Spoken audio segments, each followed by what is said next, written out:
On this episode of This is Game Boy, we get radioactive ugly.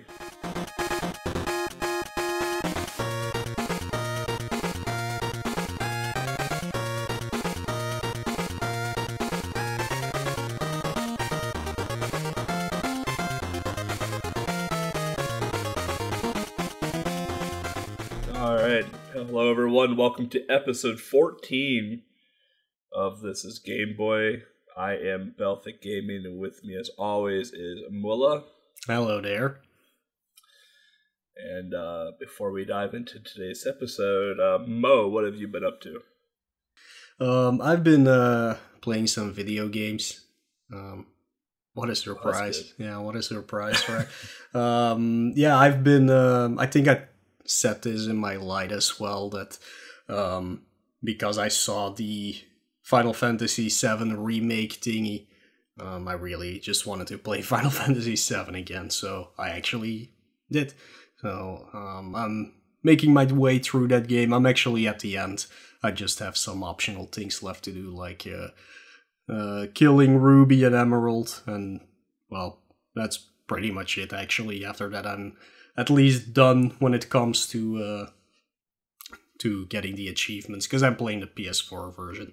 Okay. I was going to ask you for Emerald, for both weapons, did you get the underwater breathing item for Emerald? I did, yeah. I'm set up in that way. Maybe I'll level up some more, but I'm like in the early 70s, so I should be fine. You're pretty high. Yeah. I did not grind at all actually for levels at least. But I might just, because one of the achievement is get one of your characters to 99, so I might as well just level them all up to the max, and then we're pretty much fine.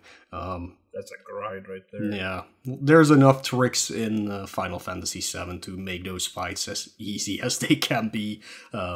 Kind of manipulating the the summons, just using Cotter the entire time, and then you're pretty much fine. So yeah, I'm basically done with that game. It's like always, I had a lot of fun with it. I streamed pretty much everything. People had fun. I had fun. That's literally all that matters. Besides that, I picked up a new game that just got released 2 days ago called Gato Roboto. That is a Metroid-style game where you play as a little kitty cat who gets in like armor suits, like a submarine suit or just a normal battle mech suit. And yeah, it's pretty much Metroid. It's like you find an upgrade so you can go on to the next part of the game. I finished it with 87.5% or something like that. There was one room I could not figure out how to traverse it at all, at least not with the abilities I had. So I have to revisit it again, because you can reload your save, but it puts you... Yeah, I'm not gonna spoil it, what actually happens, but it just doesn't put you in the game anymore, so I actually have to restart the entire game, which is kind of weird, but yeah, whatever, I'll get back to it. It's like a 2 to 3 hour game, depending on how good you are at these games. It's an actually pretty easy one. There's no difficulty settings or anything. I had a lot of fun with it. It's pretty cute. It's like in black and white, kinda Game Boy graphics, I would say.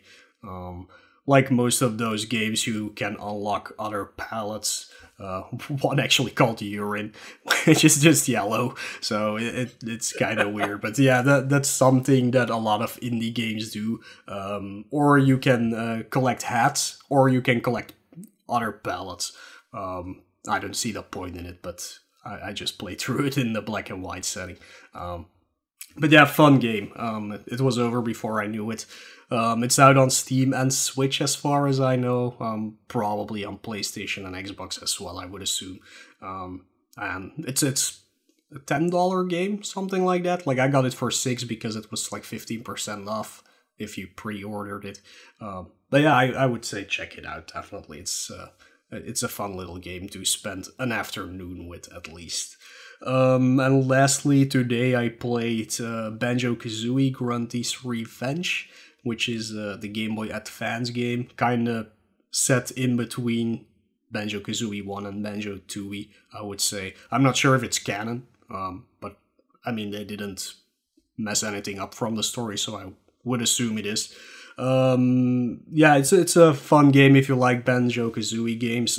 This one is a top-down one. Works the same as any other Banjo-Kazooie game. You get enough notes to buy new upgrades, and then you collect the jiggies so you can unlock new stages, and yeah, that's literally it. It only has 5 stages, I think, or 6, 5 or 6.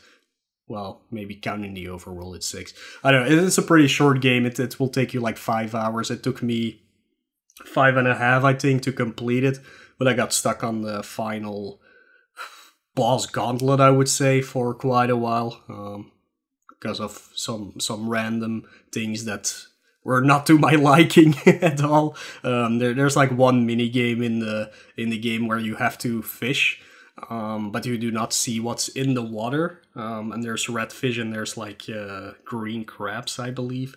And if you catch one of those crabs, you do not get a point, of course, but you also take damage. And in the final gauntlet, there's no way to heal yourself, and it basically takes 3 hits for you to die. So that was messing me up because it's a really awful mini game. So eventually, I had to reset the game, and then that mini game didn't get picked anymore. I was just stuck in a loop of always getting that one, and it wasn't fun. But yeah, besides that, perfectly fine Banjo game. Very good GBA game, I would say. Like, I don't know much of the library, but that is definitely one of the best GBA games I've played. So yeah, play it sometimes. 5-hour game. It has save functions, of course. So you can always play it in a few settings, unlike me just going through it in one thing. But yeah, that's pretty much all I've been like really playing. Besides that, sometimes when I'm just watching YouTube or watching streams, I get kind of bored because I have nothing to do really than just sit there and watch. So, because I'm an idiot, I said like, you know what, I love Pokemon. I've never seen a single shiny in my life, in the actual games I played. So I was like, you know what, I'm just gonna boot up my DS, I'm gonna put in my copy of Soul Silver, and I'm gonna try and get a shiny Mareep, because it's like right at the start of the game. So I've been like literally going back and forth between the same grass thingies, hoping to get that shiny Mareep. I think I've been at it for 10 hours now. I still haven't seen any. It's full art, so I don't have the thing. If you get a full dex, you get that shiny trinket, which decreases. Can you say decrease? Yeah, I guess it halves the odds. Basically, it goes from 1 in 8,000 something to 1 in 4,000. But yeah, this is full odds, so I'm also the most unlucky person in the world, so I'm probably still never gonna see that thing.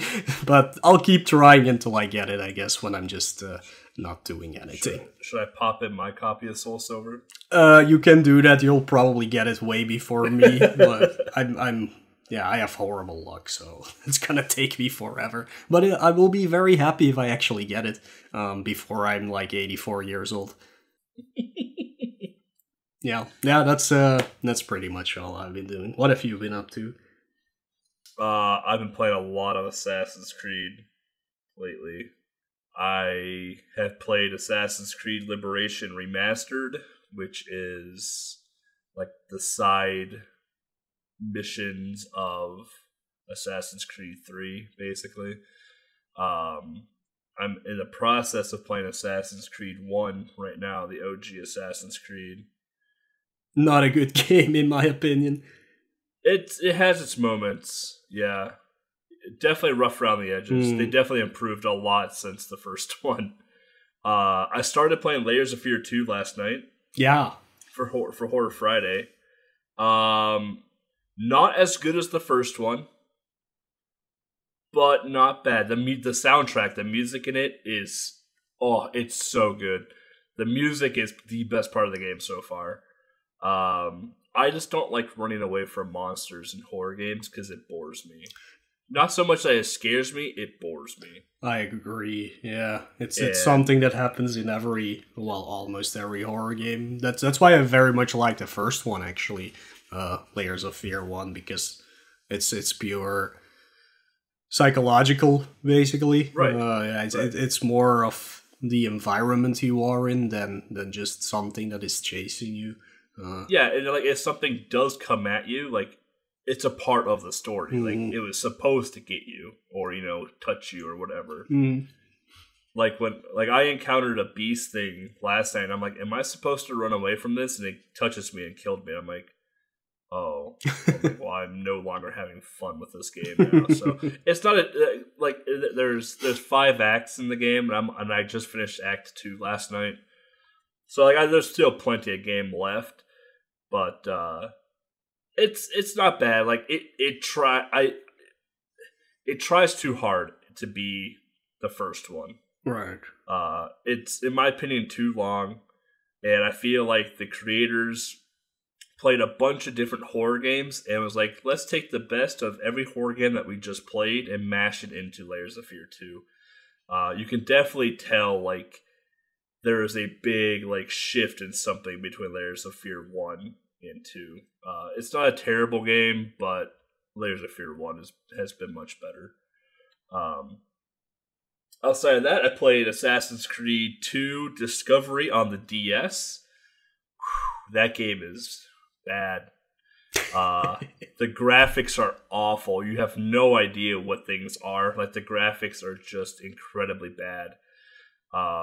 It's a 2D side scroller platformer Assassin's Creed, and yeah, it's incredibly awful. But it does have voice acting, so and I've been playing in my off time, just like watching streams or whatever else.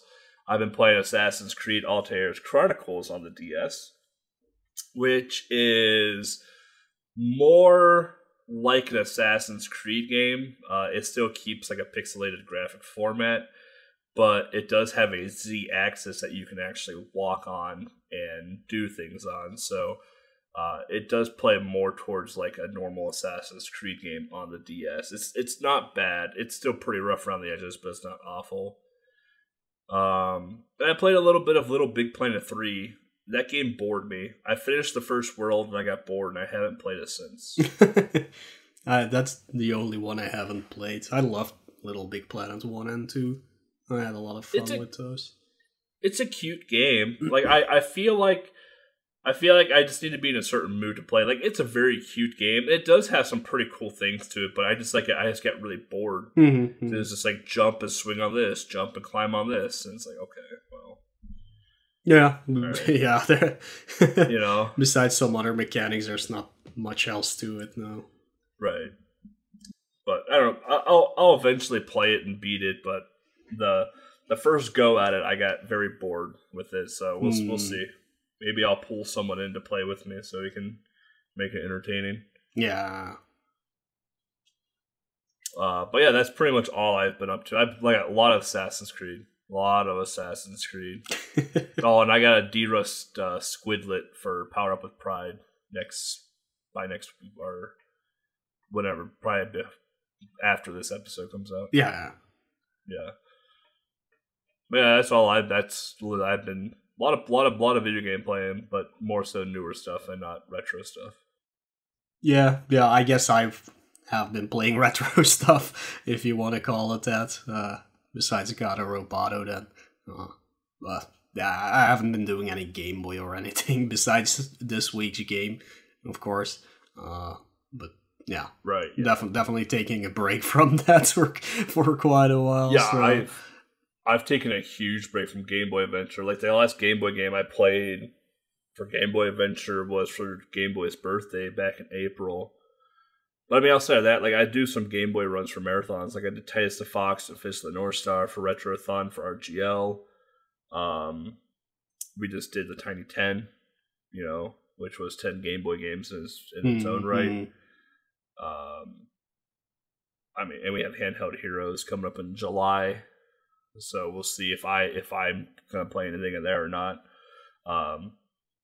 there's just a lot going. Like I still play Game Boy and speedrun it when I feel like I want to, but for the most part, Game Boy Adventure has like hit the brakes pretty hard just because I got so burnt out with Game Boy stuff, with the whole database thing and the coding stuff and playing it. Like it just burnt me out. Yeah, I think it's basically the same for me, and also because last year I not only did basically 100 new games on Game Boy, but I also did like 98 revisits. So I played 200 Game Boy games in a year.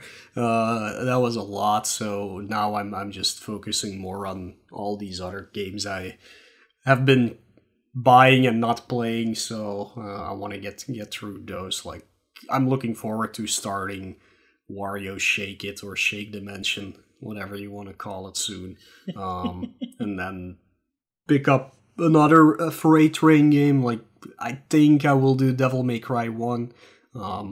Yeah, so just to play something different, like not always the same thing.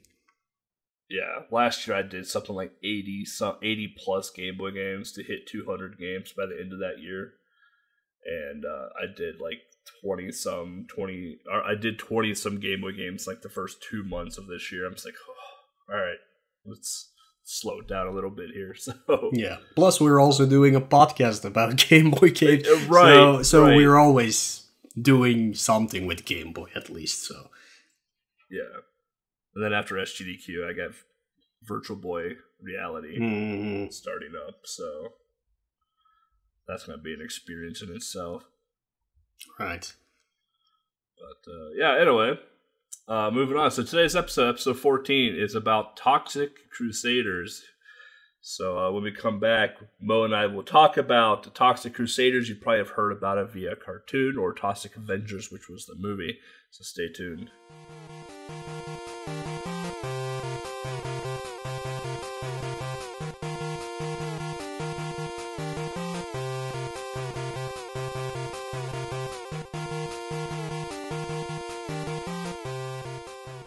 Alright, welcome back everyone.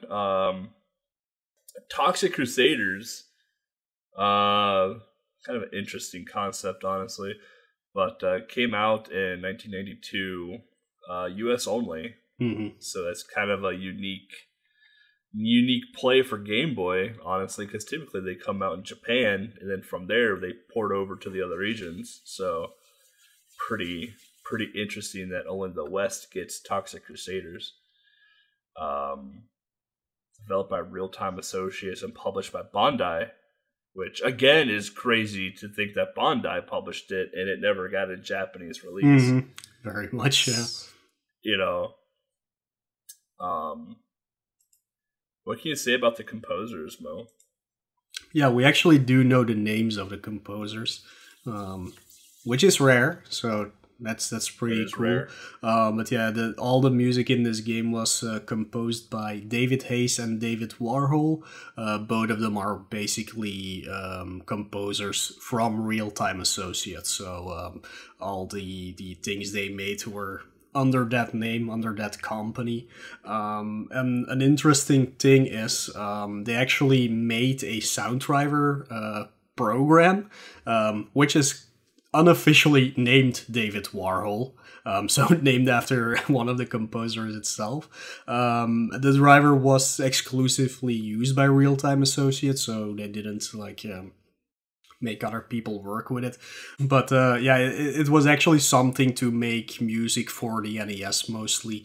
The only composers that actually ever used the program were David Hayes and David Warhol, of course, and then there were also George Sanger and Eric Swanson.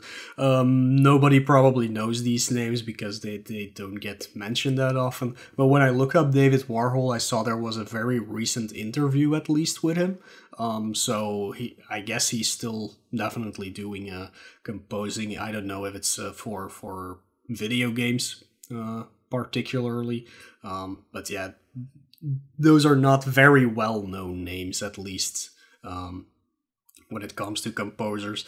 The most well-known composers for games are basically Japanese people, or, of course, the people from the old Rare everybody knows their names, but these people are not that well known, sadly. Yeah, a little fun fact about Real-Time Associates as well too is that not only was it founded by David Warhol, but it was also founded with a group of ex-Mattel Electronics people. So that you probably have recognized the games. Like Real-Time Associates is a developer and a publisher, so I don't know if they've published and developed or what with these games, but some of these games you've probably heard of, like Gex Enter the Gecko, Beavis and Butthead, right? Barney's Hide and Seek for the Genesis, Real Monsters for the Super Nintendo. This is name off some like Game Boy games, Wordtress, Caesar's Palace, WWF Raw, Out of Gas. Actually, now that you mention it, one of the songs from Toxic Crusaders does sound a lot like the track in Out of Gas. Yep. Word Zap. Barbie's Ocean Discovery. Okay. I have to mention that. Toxic Crusaders, obviously. Skater Die Tore to Trash, like I mentioned earlier. Superstar Wars. They've done a lot of really big name games that I'm sure you have played in your young life at least, right? So maybe not like super noticeable or at least rememberable, but they definitely have an impact on some pretty large games. Yeah, when it comes to David Warhol, I'm not sure if these games were published or developed by Real-Time Associates, but he did make music for some actually well-known NES games like Dick Tracy. Well known, but not well loved, at least. Maniac Mansion, which is an amazing game. The Adventures of Red Gravity, which is a game I like, but it's not a very good game. It's more like an apogee DOS game than an NES game for my experience. And yeah, like you mentioned, Caesar's Palace, but the NES version then. And yeah, that's at least some familiar games. Apparently did one called Normie's Beach Babe-O-Rama. I kind of want to play that. It's for Sega. I think I know what that is. I think I've seen it being played on some marathon at least. I have to check that out. Yeah, I actually do remember it vividly what that is. I'm not going to ruin the surprise. But the plot, so like I'll start with the plot from what I remember, and then I'm gonna let Mo take the plot because he's really good at describing the plot of games. The plot from what I remember of Toxic Crusaders, now mind you, like this is memory from like the early 90s, is some nerdy kid in high school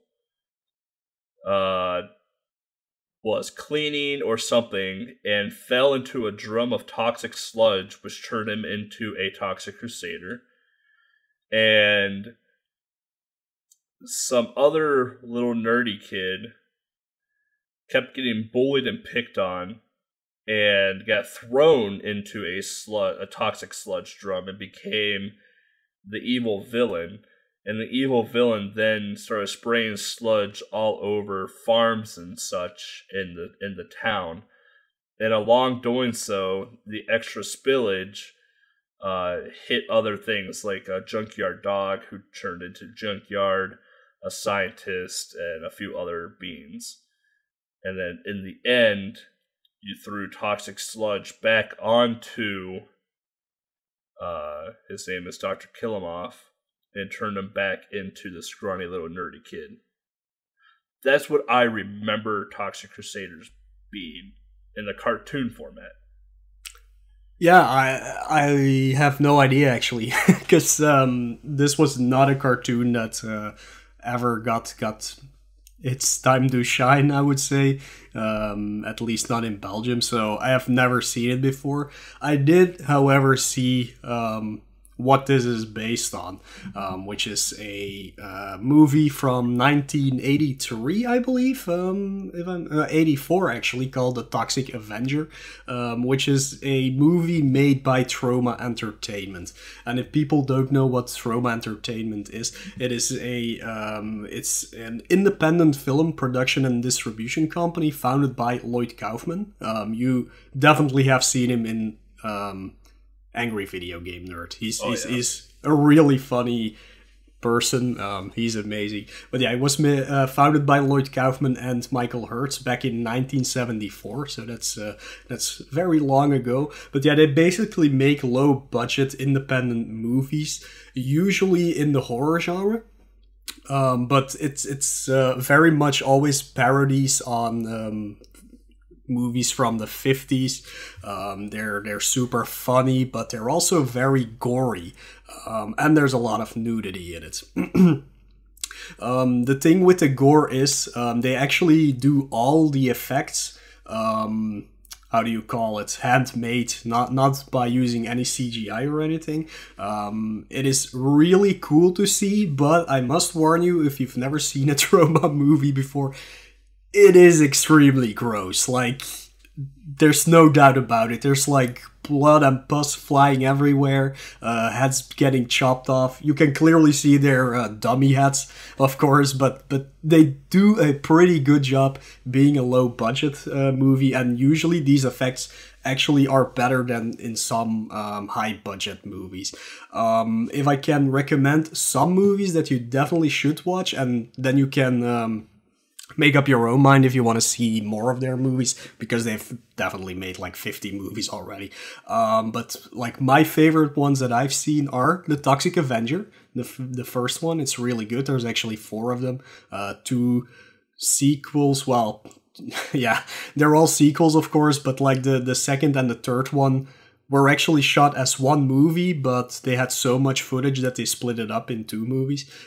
Those 2 are not great, but there's a 4th one which is actually great. But yeah, Toxic Adventure, the first one, really good. Another one, Cannibal the Musical, which I actually did not know was made by Troma, but it's with the guys from South Park. It's a really funny movie. You should definitely watch that. One of their newer movies, although it was in 2006, so not that new anymore, called Poultrygeist, which is about basically a KFC getting infected with a zombie virus, and everybody who eats a chicken turns into a zombie. So I've seen that movie. It's hilarious. It's hilarious. But again, it's very, very gory, so never forget that, because they really... Yeah, it's amazing what they do. There was another one, but I forgot how it's called. But yeah, if you just look at the titles of these movies, Romeo and Juliet, Surf Nazis Must Die, Sergeant Kabuki Man, New York Police Department. There are amazing movies, definitely to watch, like, if you do a party with a few people at your house, just to sit down and watch and just have a wonderful time. Surf Nazis Must Die. Yep, definitely. So you can already guess by the names that you're in for a treat, definitely. But I need to watch that. Yeah, I haven't seen that one either, so I might pick that up later, actually.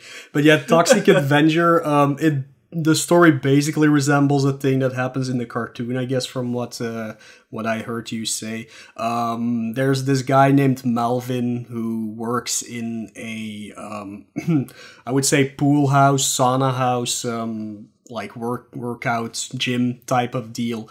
But he's a nerd, and he gets pushed around a lot by all the jocks and like the beautiful women. And one day, one of those beautiful girls tricks him into thinking that she wants to have sex with him. But then it's just another ploy of the jocks trying to make fun of him. So what she does is she makes him wear a tutu. So the ballet outfit, because she says it turns her on. But yeah, then everybody comes in and start laughing at him, and they start pushing him around, and he falls out of the window right into a truck full of nuclear waste. And then he turns into the Toxic Avenger, and then he basically goes on a rampage, killing all the people who ever wronged him. But you also find out that they're actually tied to a company that is trying to pollute the entire area and things like that. So yeah, it's a very funny movie at least, but it's also very gory. All the kills he does are amazing. He's still running around in that tutu, by the way, so he's like a monster in a tutu with a mop trying to kill everybody. And he has a girlfriend, actually, but she's blind.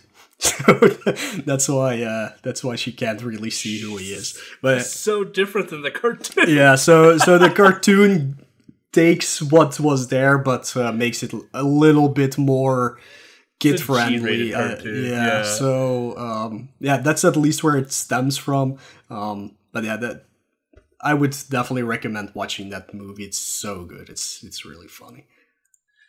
Because in the cartoon, he doesn't wear a tutu. He has ripped jeans and an orange tank top. Yeah. But he does have a mop. Yeah. So, yeah. And his girlfriend is still blind in the cartoon. Okay. Yeah, she's still there. I think she's blind in a way. I know she wears sunglasses, so I assume she's blind. Yeah, that's probably... Yeah. Yeah. God, what I've never seen Toxic Avengers. I knew the movies existed. I have personally have never seen them, but I've watched the cartoon because it was on Saturday mornings. So I knew of the Toxic Crusaders. I think I even had like an action figure for it as well too. So yeah, yeah, they tried to make it a very, very well received cartoon, but it got cancelled very quickly, of course. And yeah, it only lasted like a couple of years, I think, tops. I think it's just one quote unquote season. Just like one season. Yeah. Yeah. What the plot is in this game, I have no idea. It's basically all the Toxic Crusaders against Kill 'Em Off. So there's nothing more I could find. I couldn't find the manual, only for the NES version. But yeah, it's typical. Your quote unquote superhero team goes up against the villain. That's pretty much it. Yeah, the game, I think, tried to closely follow the cartoon. Because at the end of the game, when you defeat Dr. Kill-Em-Off, you throw sludge onto him and he turns back to a nerd again, basically, or some wimpy little noodly kid.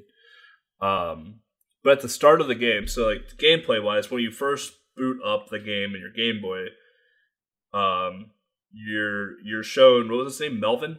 Yeah, at least in the movie. I'm not sure if he's called... I don't remember his name in the cartoon. We'll call him Melvin for the sake of consistency. Sure. You're shown Melvin.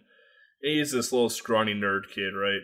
And then all of a sudden, like, you see some sludge rain down on him, and he becomes Toxie, who is the main Toxic Crusader, the captain, so to speak. Yeah. And then you're immediately brought into a title screen where it's start or continue. Like, there's no options at all. At least what I could find. I couldn't find any options. And then once you hit start, you get to choose between your 5 Crusaders. So you had Toxie. You have Nozone, which has a giant nose who sprays snot everywhere. You have Junkyard, which is a junkyard dog mutated into like a human dog that throws bones. You have Headbanger, which is like a scientist and like an experiment like merged together. And you have Major Disaster, which I think he was a military person who has like this weird like sludge gun. Yeah. And depending on who you pick, have different like weapons you use throughout the stages. They're all relatively the same though. They just have different sprays associated with them. But once you select your Crusader, you're then thrown into the scene or the world or the level, whatever you want to call it. There's like six different acts or scenes, and in each act or scene, there's upwards between 3 to 6 mini levels inside of there. I think World 2 is the longest one, having 6. But it's just it's a typical hold right side scrolling action platformer. If you chose Toxie, he carries around the mop and he like whips his mop forward to throw sludge at enemies. Typically, enemies will die with one hit. However, they do take forever to get off of the screen. Some enemies, for some unknown reason, take like 3 or 4 hits. Unsure why. They're the same sprite as the ones that die in 1 hit. So, you also have to be careful of bubbles. So, like, there's toxic sludge in, like, bathtubs that, like, bubble up. You have to be careful of the bubbles. So, even though you're a Toxic Crusader, you can't touch any of the toxic sludge at all, because, God forbid. Tires are a big problem, because a lot of the game takes place in, like, the junkyard or the sewers. So obviously you're a Toxic Crusader, so you gotta be in the gross areas of the city. Yeah. But for the other Crusaders that you choose, if you choose No Zone, which I didn't play with No Zone very much at all, but he shoots like these. He's in the cartoon, he sprays snot on people, which is pretty disgusting. But in the game, he shoots like these sonic waves out of his nose. Headbanger throws microscopes and like these frisbee looking things, so it alternates the throw based on the personality. So like, you'll throw a microscope and you'll throw a frisbee, then you'll throw a microscope again. I actually used Headbanger the most. Yeah, it's because he's basically 2 people. He's a professor, so that's why microscope, and he's also a surfer, so that's why frisbees, I guess. There we go. No. I call them frisbees. They look like frisbees. I think they are, yeah. Okay. I play with Headbanger the most because the microscopes are huge and they take up a lot more screen area to hit things, which made fighting bosses easier for me.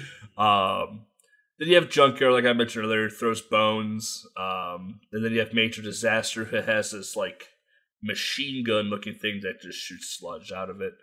And the first boss you encounter is a giant rat that shoots 3 bubbles in front of it. And it's one of the easiest bosses I think I've ever encountered in a Game Boy game, where you shoot it once and then you jump behind it and the rat doesn't turn around. The rat will just stay there and shoot 3 bubbles, so you just have free reign to just wail on this boss. And then when it turns around, you jump over it again and do the exact same thing. Like I don't think I got hurt at all by the first boss in my blind playthrough. It's pretty easy, indeed. It was exceptionally easy. My favorite part about killing the bosses, though, is the death explosion at the end, because the developers of the game didn't quite get the overflow for the sprite correctly. So when the explosion happens, it's encased in a square. So when the sprite wants to overflow out to show the explosion is cut off and you can physically see where the sprite square is of the explosion. So that's always a good time. I did not even notice that. Yeah, it's good stuff. The second boss is just some business guy with a big belly. I don't know who this guy is. I don't remember him from the cartoon at all. But it's just some business dude with a tie and he tries to punch you. That's all he tries to do, and he'll jump once in a while. I found this boss to be the hardest boss simply because his pattern just seemed very erratic. And I always got hit by him because I didn't know if he was going to punch or jump. Kind of like Shadow Man and Mega Man, right? Like, you don't know if he's going to jump over you or slide into you. That Boss 2 is the hardest one for me. I agree, definitely. Yeah, I couldn't figure him out either. Luckily, I had enough health to deal with him, but no idea how it works. I mean, you only take half a heart of damage, thank God. You have 6 hearts, but... the third boss is this really dumb-looking frog with giant eyes that always smiles. Which, again, is a very easy boss, because whenever the frog stops and sticks his tongue out, it shoots flies out that are just in a linear pattern, whichever direction the tongue goes out on. And there's a platform above the frog that if you just jump on top of that platform, you're completely out of harm's way, and you can just jump to the other side of the frog and shoot it at will. Again, exceptionally easy boss fight. Mm-hmm. The fourth boss is the sidekick to Dr. Killumoff. I forgot his name, so I call him Psycho Mantis. If you're familiar with Metal Gear lore, so like this guy with goggles that floats around the room and throws balls at you. If you don't know Metal Gear lore, Psycho Mantis is a person that wears a gas mask and floats around. This boss, the only reason this boss was tough, in my opinion, was because it got really hard to hit them if they were too high up. I used Headbanger for most of this game, but like I think if I used Toxie or Major Disaster, I don't know if I'd be able to hit him high up in the air. At least I'd have to wait for him to come down. I don't know if you have problems with this boss at all. I don't think so, but I'm also not sure who I was at that time. So I might have been Headbanger as well for this boss, but yeah, this was also a pretty easy one. I mean, there was not much to it to dodge his attacks. Yeah, no, like the fight itself was easy. The hardest part was actually hitting the boss when it was up in the air. I don't remember having much issues with that, so... And then the stage 5 boss, we fight a giant spider that falls from the ceiling and spits balls when it's high up in the air, and drops those spiders when it's close to the ground. That boss sounds eerily familiar to a Super Nintendo game. It's very reminiscent of Donkey Kong Country 3 World 2 boss in the tree. If you've ever played Donkey Kong Country 3, and Stage 2, World 2, whatever you want to call it, the boss there is a giant spider that spits bouncing balls when up high, and you have to throw a barrel or whatever at it to knock it down. It's very, very reminiscent of that fight. Yeah, However, I think Donkey Kong Country 3 came out well after Toxic Crusaders Game Boy, I believe. Yeah. You can definitely compare the two fights to one another, though. It's kind of crazy. And then stage 6 is the final act, the final scene, whatever you want to call it, where you get to fight Dr. Killamoff, and what a joke of a fight! Yep, this is absolutely. Dr. Killamoff will throw a bomb or a grenade at you. And when they explode, they leave like a cloud. You can jump through the cloud and not get hurt at all. At least I didn't get hurt in a way when I jumped through them. Like, you would think like, oh, there's so many clouds, I can't jump through them, I'm going to get hurt, because that's what you think in an old Game Boy game. But you can just jump right through them. There's no problem at all, which makes the fight incredibly easy. Because when a bomb is thrown at you, you just jump over it. When a grenade is thrown at you, you just run away from it. Because it just blows up in midair. And then you just lay in to kill him off, and he explodes. And at the end of it all, you throw toxic sludge onto kill him off, and he turns into some wiener-looking kid with a scarf and whatnot, and it looks like he just doesn't belong in the 1990s at all. And then just roll credits. Like, that's the game right there in a nutshell. So yeah, I mean, that's the game in a nutshell. I think blind, it took me like 2.5 hours, but it wasn't like a super easy game. It was a little tough. Yeah, it's definitely not hard, but it is pretty long for what it's supposed to be. Yeah. I do not remember. I don't think so, but if you game over, you start at the same scene. But I think you even start at the same like part of the scene. So, I'm not sure, like, if you get a password after each stage, so you can always pick it up later again if you want. But yeah, putting in the password takes you to, like, World 2-1, I would say. But I think game overing just gets you to, if you die on 2-4, you just start at 2-4. But yeah, the way this game works is you don't actually have lives, but you have the 5 Crusaders, and, well, if one of them dies, you can just go on to the next one. It's kind of like Turtles in that regard. So there's no actual lives or anything. But yeah, I think I game overed once, at least, when I was playing it. And I think I just started at the same stage again. So that was kind of odd, at least. Yeah, the Crusaders, like, if you choose between 5 of them between each level, I guess you can call it, like 2-1, 2-2, 2-3. And they all have separate health pools. So, like, if Toxie is down to, like, half a heart, you can choose to play another Crusader. But if you ever want to play Toxie again, Toxie is going to have half a heart of health. Mm-hmm. So, I kind of like that in old games. Like, it makes you think a little bit on what you want to do. A little bit of a strategy behind some of the platforming. Like, oh, there's a really hard level coming up. Let me go pick a person with full health because I know I'm gonna get beat down through this whole stage. But moving on to the cover art, the cover art is colorful, and they tried very hard to mimic the cartoon in the cover. So front and center, you have Toxie, which in the cover art he is wearing a pink. I guess he's kind of wearing a tutu in the cover. Is it a tutu? Like I'm not sure. I mean, kinda. Like, if you look at the waist, it's like shredded a little bit. It's kind of a tutu but he's still wearing jeans under it. Yeah, definitely. Yeah, it's hard to say. Actually, I guess it hard. Is. Yeah, it more. Yeah, it looks like a very shrunk down tutu, or maybe it's just coming out. Well, maybe it's shrunk down because he's so muscly now and huge because he's toxic. Yeah, it does resemble his outfit from the movie. But like in there, his pants is like also more tutu-like. I guess it's more like a stockings than jeans. But if you look at the Genesis cover, you can clearly see it's ripped jeans. So. Yeah, I'm not sure what they were going for.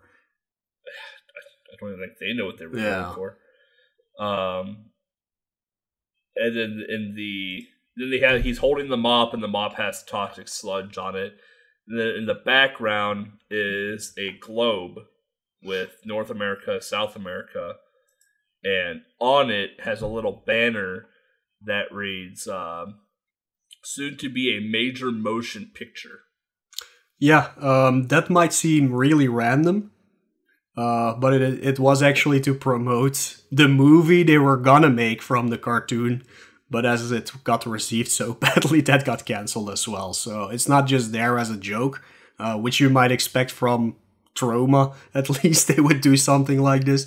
But yeah, that was actually to promote the movie they wanted to make from the cartoon, that is. Yep.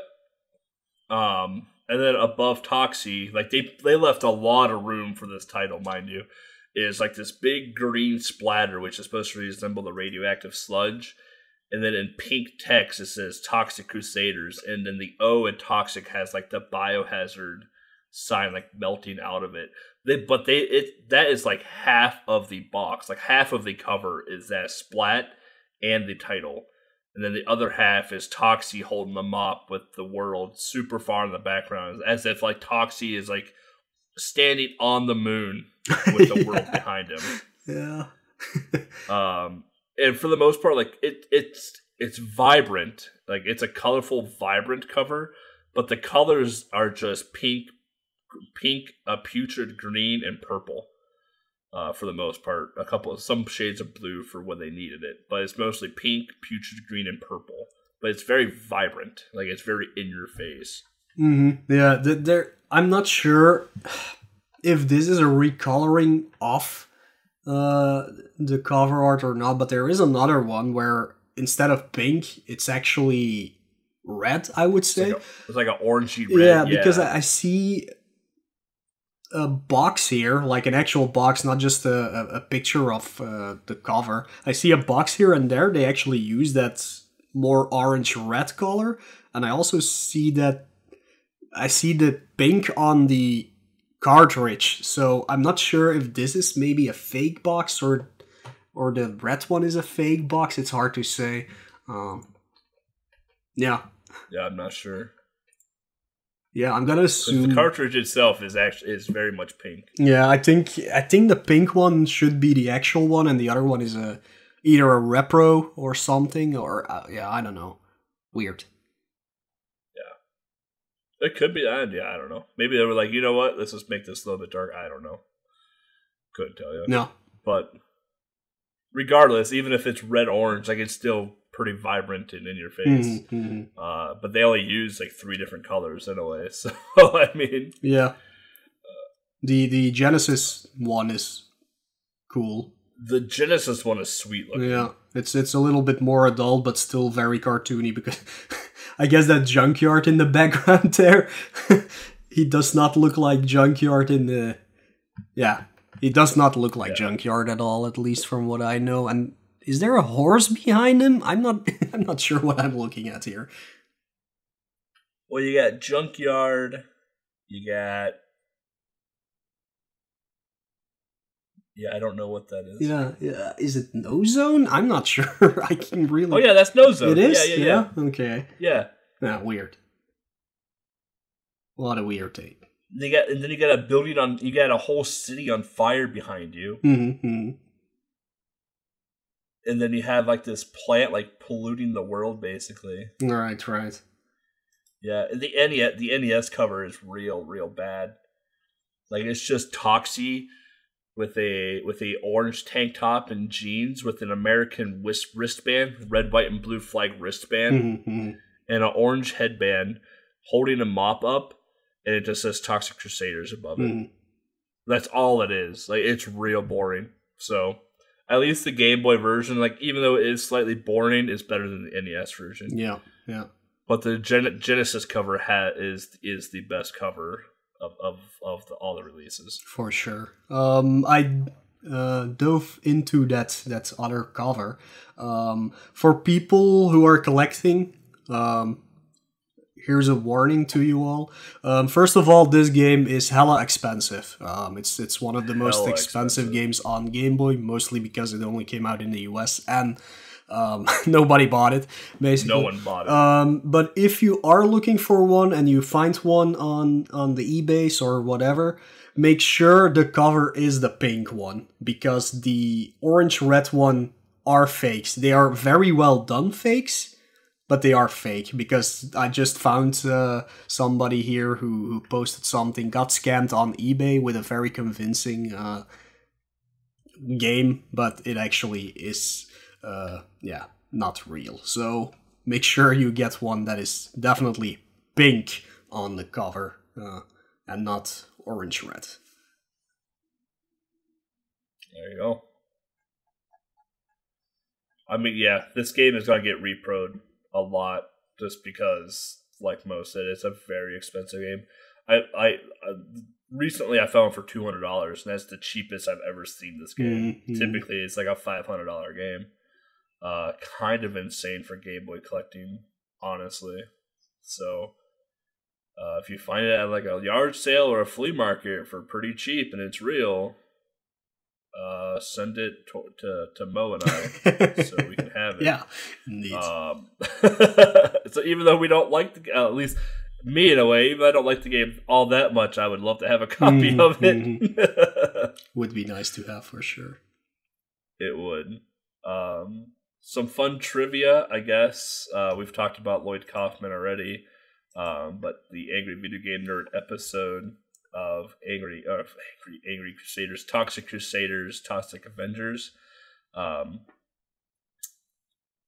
James Rolfe had Lloyd Kaufman on the show, and Lloyd Kaufman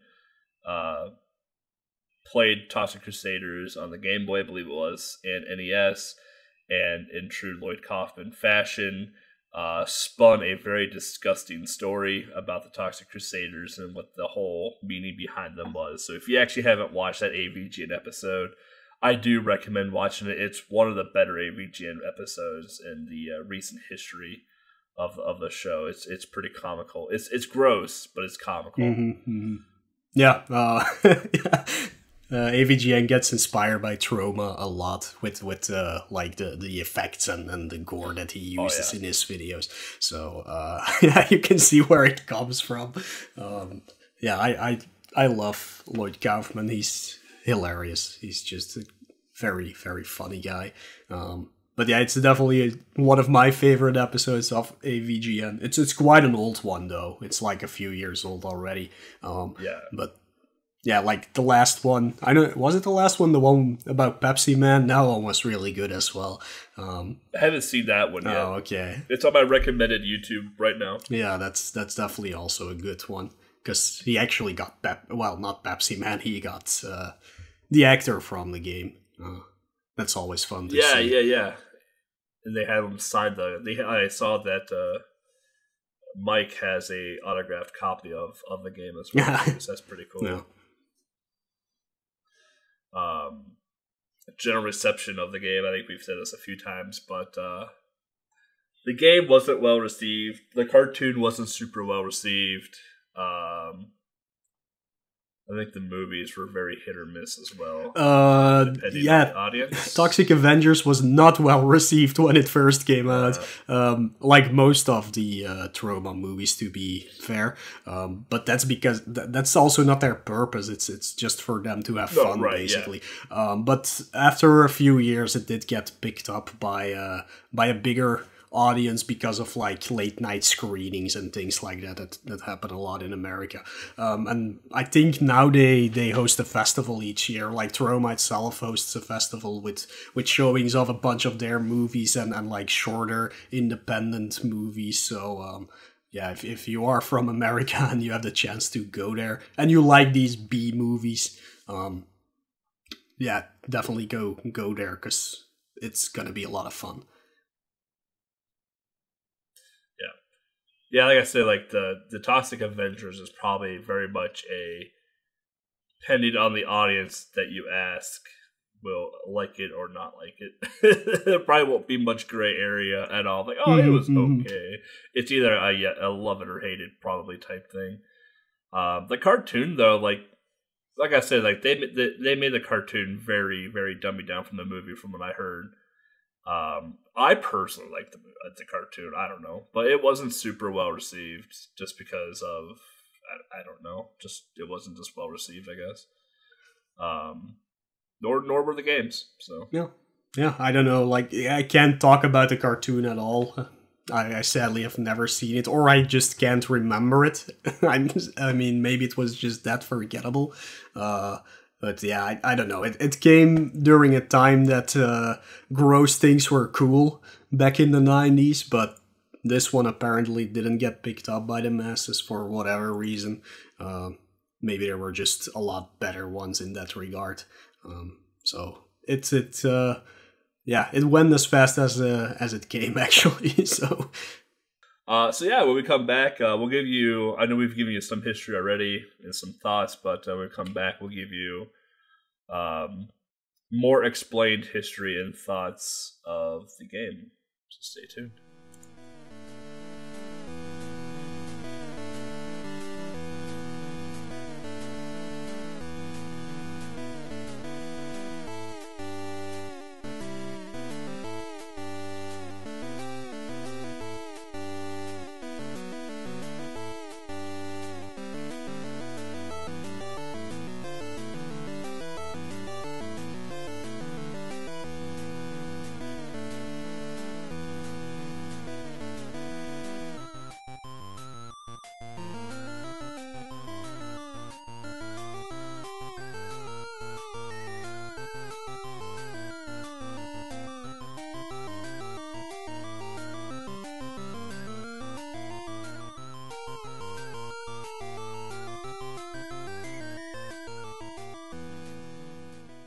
Welcome back, everyone. Mo,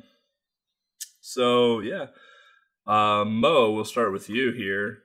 What are your thoughts / history of this game? Like you said earlier, the cartoon and the game didn't come out in Europe, so I'm curious to know what your history is in a way of this game. Yeah, well, there's something you have to know about game releases in Europe, especially for Game Boy. Whenever it states that a game did not come out in Europe, technically, that is, like it didn't get published or distributed here, you could always find them in any game store here. So I have been wondering about it. Oh, really? Yeah, I've been looking that up as well, because I have a lot of games back from when I was a kid on my Game Boy that are actually the US versions, and I know I bought them in the store here. So I'm not sure how that worked. That's crazy. Yeah, so this game, I didn't have it, but I know a friend of mine had it, and I just found out before we started this episode that it actually only came out in the US. So I was like, yeah, that's another one of those that got imported. Not it was sold for the same price as as any other game. So I'm Right. not sure how that worked exactly. So, but you could find them at least if you paid attention to them. So yeah, I know my friend had a copy of this. I may have played it once or twice, but it wasn't very interesting even back then. And that's weird because I played a lot worse games than this back then, to be fair. But yeah, I don't think I ever borrowed it from him or anything like that. I don't remember ever making it further than the first stage. Like, I've never seen the first boss even. So it was really forgettable. Maybe I should contact that guy to see if he still has his copy and wants to sell it to me for not 200 euros. That would be really cool, but I doubt even if he has it, or if he has it, that he actually would want to sell it. So, but yeah, I should definitely check that out. You can always ask, like, you never know.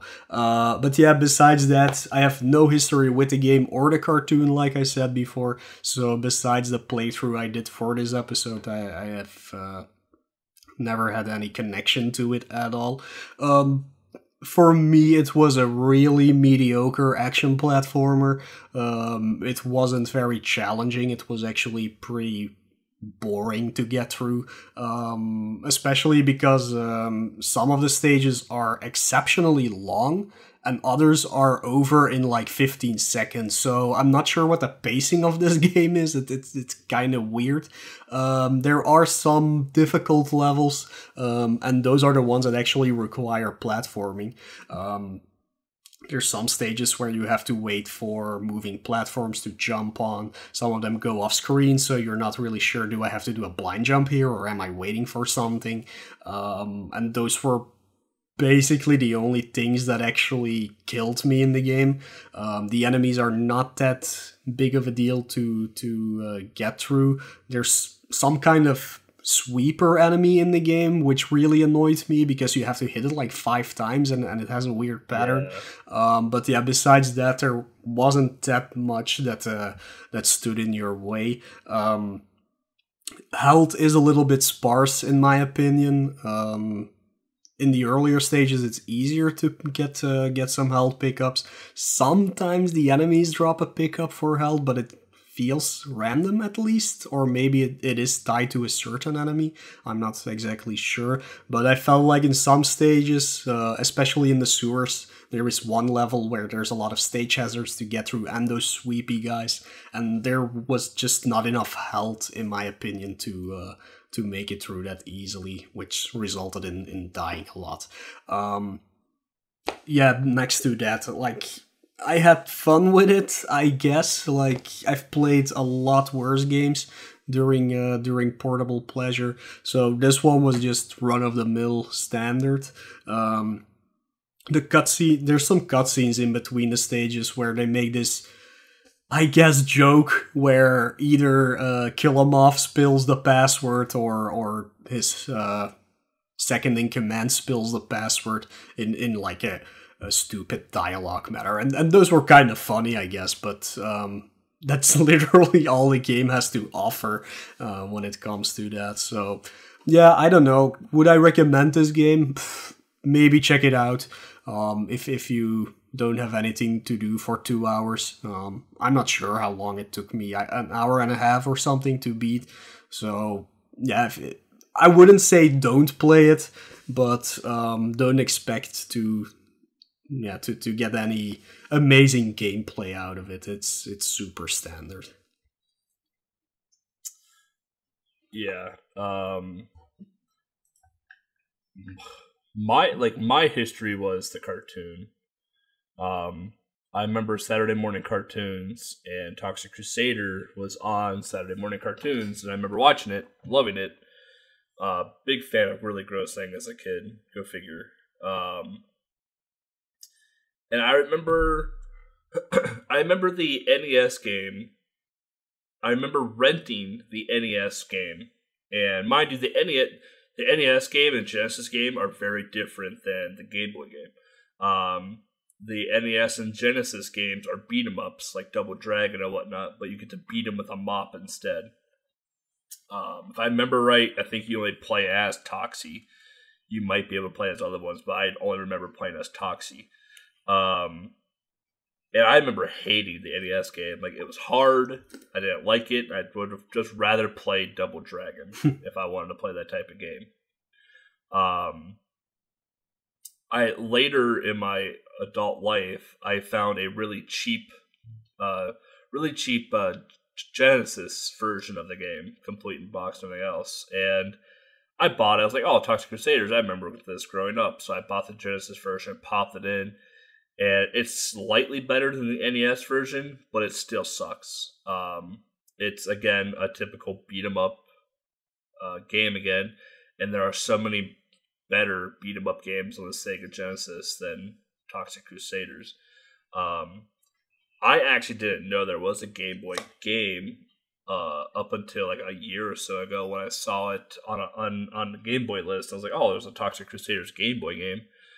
I popped it in. I played it for 10 minutes, and I didn't like the game at all either. I'm like, I don't like any Toxic Crusader games, but I love the cartoon. This is great.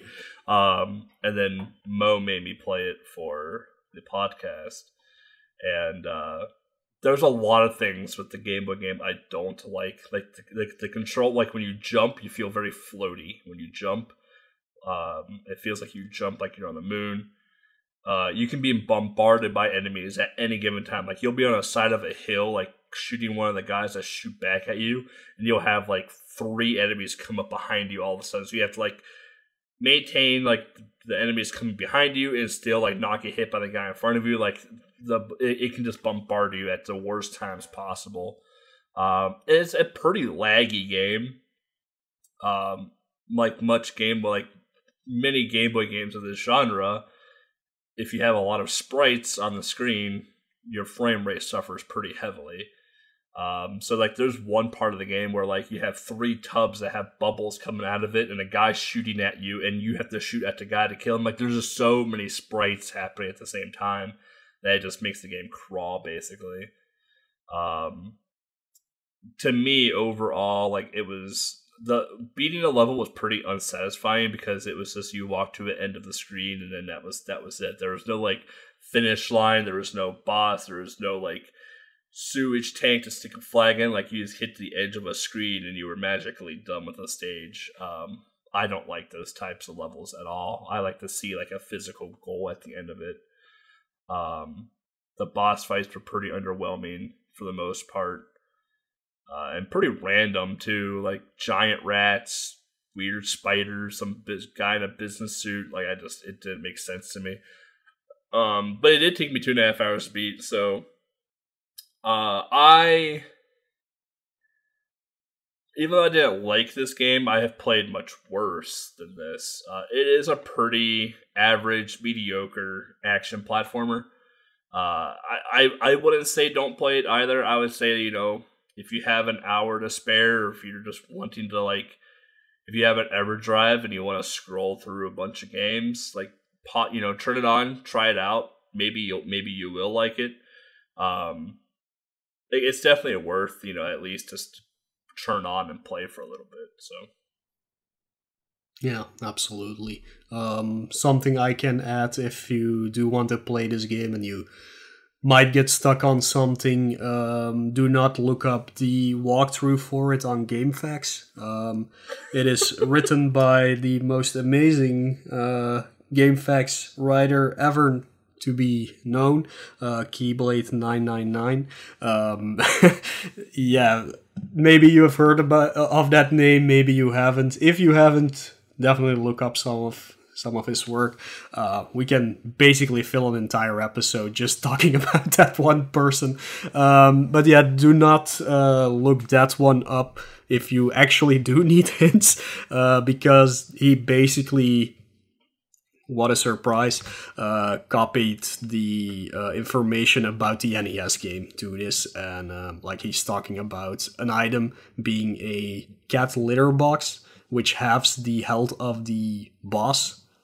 But But yeah, that's not a thing that exists in the Game Boy version. Doesn't exist in the Game Boy version. So yeah, that's not gonna help you at all. There's nothing like that in the Game Boy. There's health pickups, and that's literally it. And the jump, like something that makes you jump higher. But yeah, that's just to get more health pickups actually. So yeah. Yeah, like the boss fights are just separate substages. Like 2-6 is a boss fight. 1-4 is a boss fight. Like there's no like as you progress through a stage, you go into a boss fight. Like there's just none of that at all. So, as for the speedrunning segment, there are no Game Boy speedruns in this game. No, there are none. Which is but you're just like, oh yeah, okay, they're not on speedrun.com. I'm sure there's no. There's no speedrun.com leaderboard for the Game Boy version. There's only one for the NES version, and there's only 2 runs on the NES version. And I tried looking up a Game Boy speedrun. There are none. There's like 4 long plays, and that's it. Yeah, there's literally nothing. This game is just so forgettable. And I wouldn't say it's not speedrunnable, because everything is like to the extreme, which drives me mad sometimes. But there is no real tech to this game to go faster than maybe do some damage boost, but I don't think that's gonna end up well because the stages are so long. So besides playing the game like it's supposed to be played, I don't think there's much to it to make it a speed run.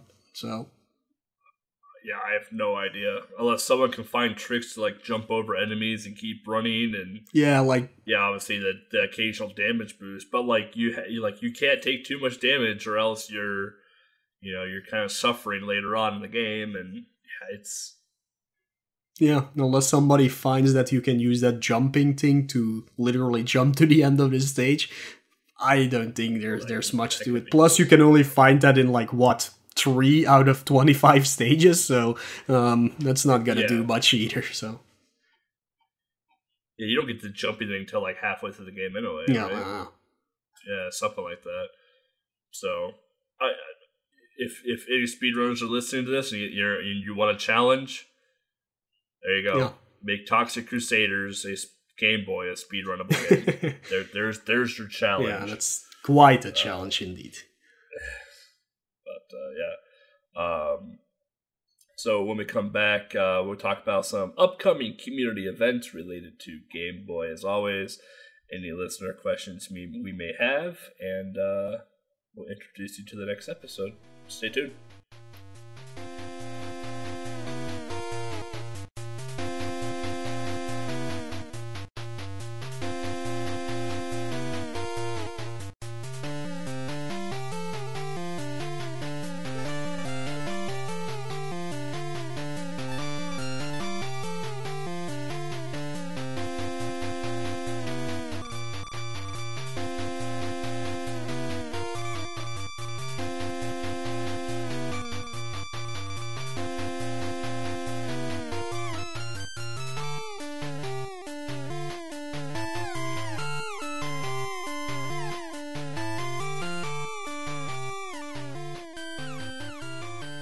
Welcome back, everybody. So, community events coming up here. We have Summer Games Done Quick, SGDQ, June 23rd to June 30th. And if you're looking for a Game Boy game to watch, there's only one, and that is Winterbit, and they will be running Looney Tunes Game Boy. I don't remember if the schedule for GDQ is out yet or not, but if it is, the game is probably like the butt crack of dawn for America, like 5 a.m. Mm-hmm. Probably. Oh, it is. Oh, schedule. That's fast. Okay. Oh wait, it's 1:35 a.m. Central Time. So my time, it's at 1:30 in the morning. Which realistically, it's going to be about 3 in the morning my time, because that's how GDQs operate. Yeah, that's probably a good time for you. Maybe, like, if it's actually at, what was it, 12:30? 1:30. maybe 2:30 Eastern. Yeah, I don't know. Like it's pretty early in the morning. Like if it's a working day, I will probably be awake for sure. But then it's still not. Well, it's Thursday. Yeah, so yeah, it's gonna be a hard one for sure. You're what, 8 hours ahead of me? Yeah, exactly. Yeah, so it'll be 9 or 10 o'clock for you. So yeah, it will be dependent on if I'm actually on the phone or doing something in particular. Right. Like I always put GDQ on in the background, of course, when I'm working, but yeah. Yeah. And then Rhino Rumble is right after that by Winter Bit as well, which I believe is a Game Boy Color game. Yeah, that's an interesting game, at least. It's a cool game, yeah.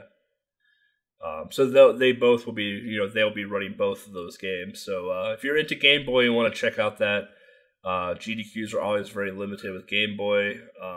So make sure to support Winterbit, watch the run, all that happy stuff. We have Handheld Heroes, July 12th to July 14th. Submissions are closed for this, and hopefully by the time this episode is released, there will be a schedule for this as well. So stay tuned for that. That's a marathon exclusively for handheld systems. So Game Gear, Atari Lynx, Wonder Swan, Game Boy, Game Boy Color, anything that you can play handheld that's not Switch or Virtual Boy. And then we have ESA Summer. ESA I'm usually never super familiar with just because I don't attend it. I watch it, but I don't attend the European speedrunning stuff. ESA Summer is July 19th to July 28th. I'm sure there's some Game Boy games happen at ESA. I would not say that. Really? I know there's a lot of NES games that I saw. What usually happens in ESA, like 50% of it is PC gaming. That is true. Don't they have a schedule out yet? Yeah, I think they do, but I haven't looked at it, so I'm not sure if there is going to be Game Boy. They have. I mean, there's GBA.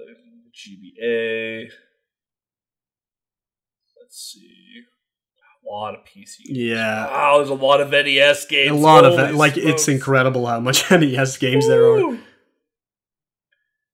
Oh, someone's playing Dora's World Adventure. Yes, best game ever. Former world record holder right here. I'm so glad I got into a big marathon. That makes me so happy. Oh my god, it's a Game Boy Advance game, but it makes me so happy that I got into a marathon. Pokemon Yellow. So that's a Game Boy game. I don't know what day that's on, but it's on the schedule. Oh, here we go. Saturday, July 27th. Pokemon Yellow. Mm-hmm. Oh, there's a stream too? Wow, you guys are all sorts of fancy over in Europe. That's right, yeah. ESA is always split up into multiple streams, actually. You guys have Astro Boy on stream too. That's a good game. That is a good GBA game as well.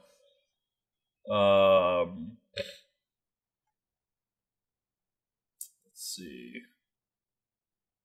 Wow, there's so many. Oh, there's Link's Awakening DX, so the Game Boy colored version of Link's Awakening. That's really about it. That's really about it for Game Boy. Wow, you guys love your PC games. Don't look at me. I hate PCs. So, but yeah, a lot of PC gaming is pretty big in Europe. I knew there'd be a lot of NES because there is a lot of NES runners in Europe. Like, yeah, and you got a lot of Swedish runners, right? Most of the Swedes run NES games. Yeah, I knew NES was big over there. I didn't realize PC was so big over there, though. I'm surprised there's not a FIFA speedrun, to be honest, because it's Europe. Ole, ole, ole, ole. Questions? Do we have any? We do not. So moving on. Nobody has heard about Toxic Crusaders. No one. Yeah, no. I mean, who would? It's just the greatest cartoon ever. I actually don't remember the cartoon very well either, to be fair. I mean, it was 20-some years ago, but... I mean, I did show you the intro for it. So. Yeah, I would not recommend looking that up. It's pretty bad. Yeah. It's really bad, actually. Yeah, I've seen a lot of like cartoon intros, but this one, wow. I don't know what happened there, but Jesus. It's pretty bad. If you are interested in watching the cartoon, if you have Amazon Prime, you can actually watch the cartoon on Amazon Prime right now. Hooray! So just throw that out there. If you do want to watch the cartoon for some unknown reason.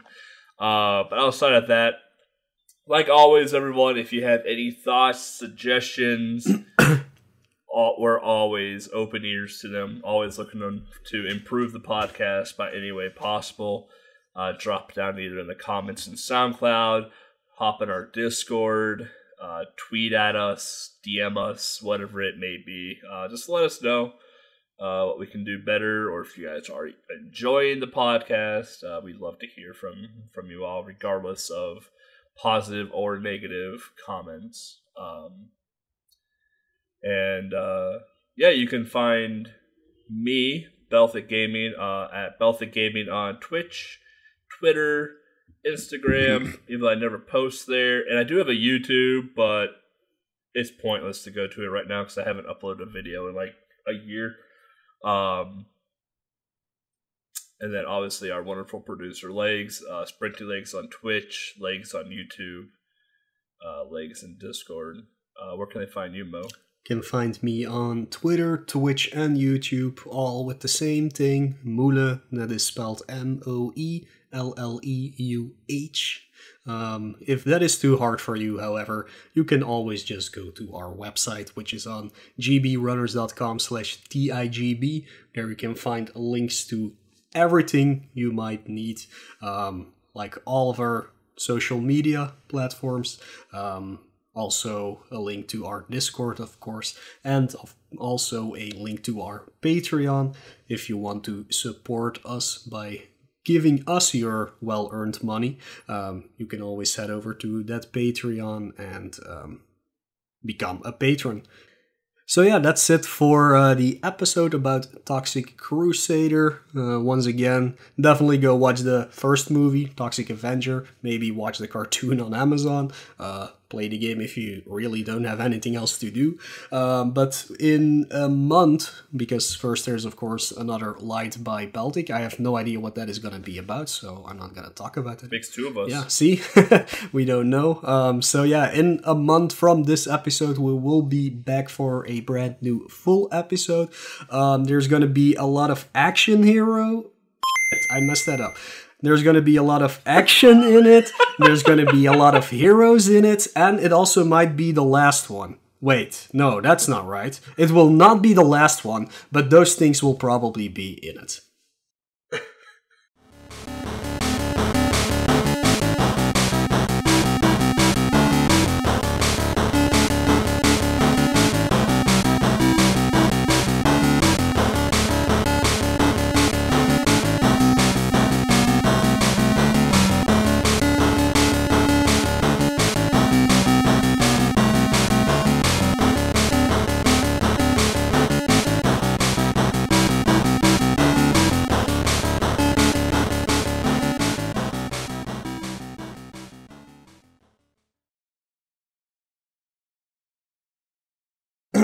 But there's some kind of bird in my chimney.